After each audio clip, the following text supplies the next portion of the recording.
Hey guys, this is Derek from Tap and Turn Gaming, and I'm here today to do another cycle review.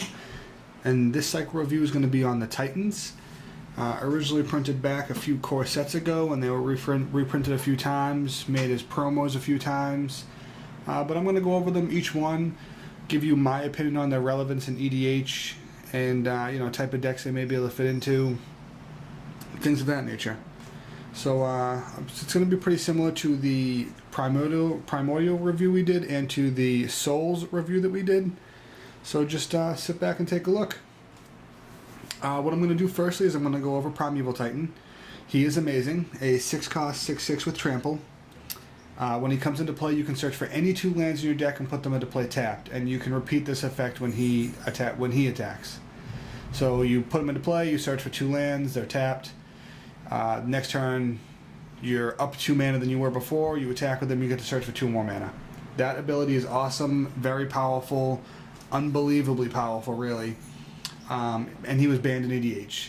So just like Sylvan Primordial, because he was banned in EDH, he automatically gets the last spot.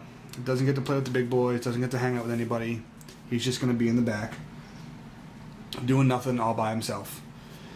So now I'm going to go over Grave Titan. 6-cost 6/6 with Death Touch. Having the Death Touch makes him an excellent blocker or attacker. People might just move out of the way to not lose one of their guys. And he is that rattlesnake effect that people may not want to attack into. Now his other ability is that when he comes into play, you get 2/2/2 zombies. And whenever he attacks, you get those 2/2/2 zombies. That makes him awesome. Any deck with black he can fit into. He doesn't need a tribe around him. He's not dependent on what's on the board. He's not dependent on anything. He comes in, he brings 2 other guys, and then when he attacks, he brings 2 other guys. His token generation is pretty powerful in a zombie tribal, or really just any deck for that matter that has black, he's going to be good in. So I'm going to move him towards the front. Next up is going to be Frost Titan. Frost Titan, 6-cost 6/6. Whenever Frost Titan becomes a target of a spell or ability that an opponent controls, counter that spell or ability unless they pay 2 additional. All that really does is make him harder to remove and harder to target. I don't think it's that great of an ability. And then his other ability is whenever Frost Titan enters a battlefield or attacks, you can tap target permanent and it doesn't untap during its control zone tap step. It's not a terrible ability, being able to tap something and keep it tapped down, but it doesn't prevent that permanent from using its abilities. So if it has activated abilities that don't require tapping, it can still use it. And frankly, I don't think he's that good compared to all the other Titans. Because of that, I'm just going to keep him in the back because, like I said, I don't really consider him to be that good compared to the other ones. Excuse me. So now I'll talk about Inferno Titan. Inferno Titan is a 6-cost 6/6. His first ability is that he has Fire Breathing, which is basically pay 1 red, and he gets a +1/+0. His nice ability is that when he comes into play, he can deal 3 damage to any number of target creatures. He can deal 3 damage divided as you choose among any number of target creatures and players. So he comes in, you could do 2 damage to a creature, 1 damage to a player, 1 damage to 3 different creatures, 3 damage to 1 player. You can just take that 3 damage and spit it out wherever you want. That's really powerful if you find a way to give him Death Touch or something like that. You can just start destroying creatures. I've played against a Gruul deck, red-green, that runs him in conjunction with Bow of Nillia, so as soon as he attacks, he gets Death Touch, and then that 3 damage will just go to 3 different creatures and take them out. It becomes very powerful. He's also another creature that's not dependent on what's going on.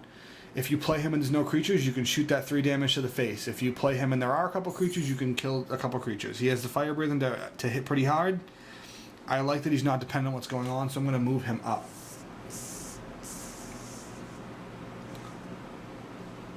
And then we have Sun Titan. Sun Titan is a 6-cost 6/6 with Vigilance. Being that he has Vigilance, you can attack and block pretty willingly. You can just throw him down to attack and you don't have to worry about if you'll have a blocker. What his other ability is that when he comes into play, you can take any permanent card from your graveyard that costs 3 or less and put it back into play. There's a couple infinite combos with him, one of which is Safi Eriksdottir. You sacrifice her to save him, so when he comes back, he reses her. Get back your fetch lands or any of your crack lands.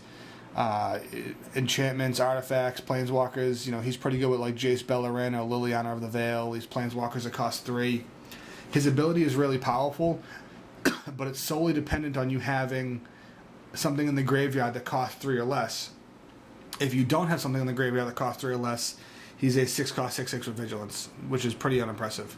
He's good, don't get me wrong. He is a very good Titan, but because he is dependent on what's going on, I put him more in the middle. So that's pretty much my overall review from best to worst. Primeval Titan would be the best every time, hands down. If I did this review 100 times, he'd be the first one 100 times, but he is banned, so he gets the bad slot. So in 5th, we have Primeval Titan, 6-cost 6/6 that fetches lands. In 4th, we have Frost Titan, 6-cost 6/6 that can't be targeted and taps things down. In 3rd, we have Sun Titan, 6-cost 6/6 with Vigilance that can res things that cost 3 or less. In 2nd, we have Inferno Titan, 6-cost 6/6 with Fire Breathing and the ability to deal 3 damage as he chooses. And in 1st place, we have Grave Titan, 6-cost 6/6 with Death Touch that brings in tokens. So when you play him, because he brings in two 2/2s, he effectively is a 6-cost 10/10. That's pretty impressive, and he just gets bigger and bigger because he keeps in. He doesn't get bigger per se, but his overall power and toughness by his value is increased every time he attacks or is resurrected. He's really, really good. So yeah, that's my overall representation of how I feel that the Titans would be ranked in EDH. Let me know if you agree or disagree, how you might rank them, how you might change things around. But yeah, that's how I see it. Primeval in 5th, Frost in 4th, Sun in 3rd, Inferno in 2nd, and Grave in 1st. Let me know what you think. Thanks a lot. Like, comment, and subscribe.